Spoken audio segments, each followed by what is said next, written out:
Let me give you a guided tour. Let us learn some more.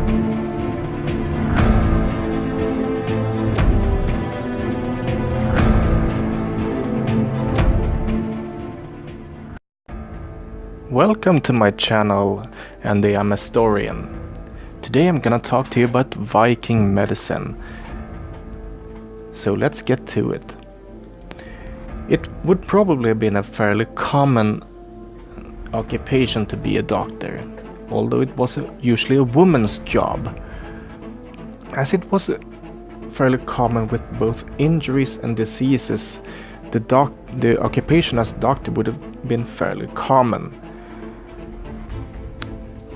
It stands to reason that the lords of the battle, the feudal lords, or so to speak, the jarls, or the guys who brought a lot of men into battle, would have had doctors with them on their campaigns. In the sagas, there are mentions women who uses onion soup, which is drunk by the patient to see if a wound in the abdominal or chest area had perforated the abdominal sac or the bowels by smelling the wound for onion smell.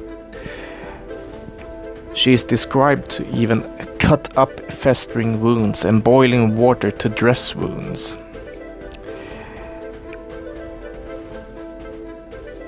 As if didn't know about although they didn't know about the bacteria by this age. One can ask oneself, why did they boil the water that they dressed the wounds with? Maybe they simply knew that boiling the water was somehow good.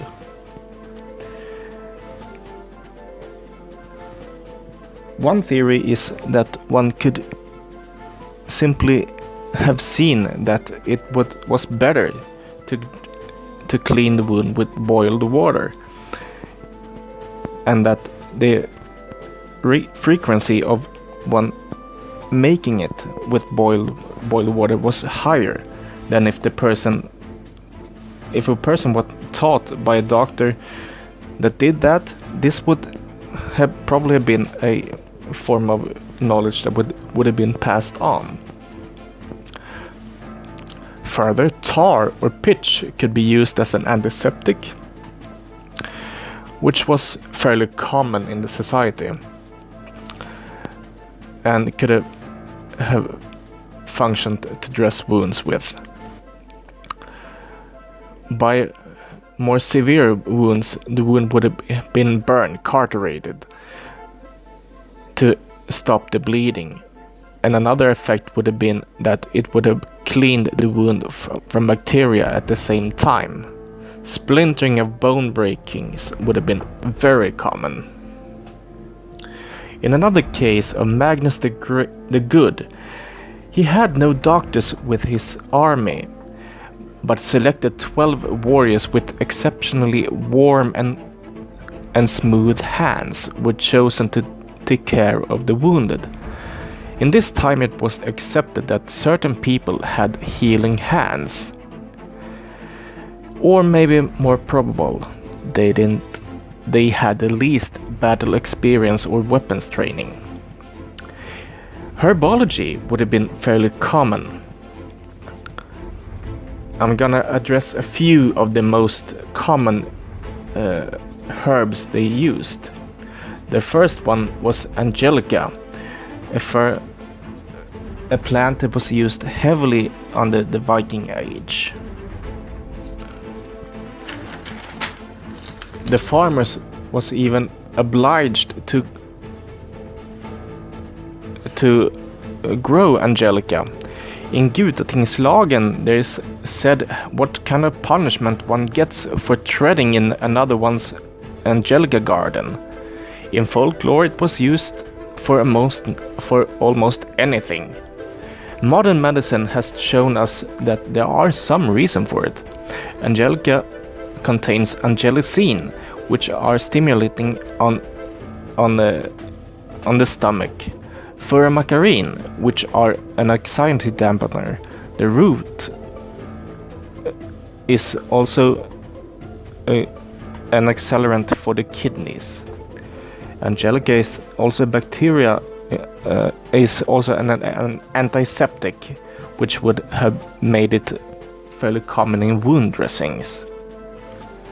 White moss spangum would have been used for dressing wounds, as it is a very heavy antiseptic. St. John's wort would have been used in amulets for protection runes. St. John's wort is nowadays used in natural medicine for its documented and anxiety dampening effects. Runes would have been carved on bones with spells to protect against diseases. Poorly made runes or actively cursing runes would have been seen as being able to give diseases or injuries. So tell me, would you have liked to been at the hands of a Viking doctor? Maybe, maybe not. I don't know, but I don't think it would have been much more or less if it was not a very serious wound or something that you simply could not take care of yourself. Maybe I want it, maybe I don't. I don't know, really. Let me know what you think about this. Have a good time. Bye bye. Thanks so much for watching. Like and subscribe.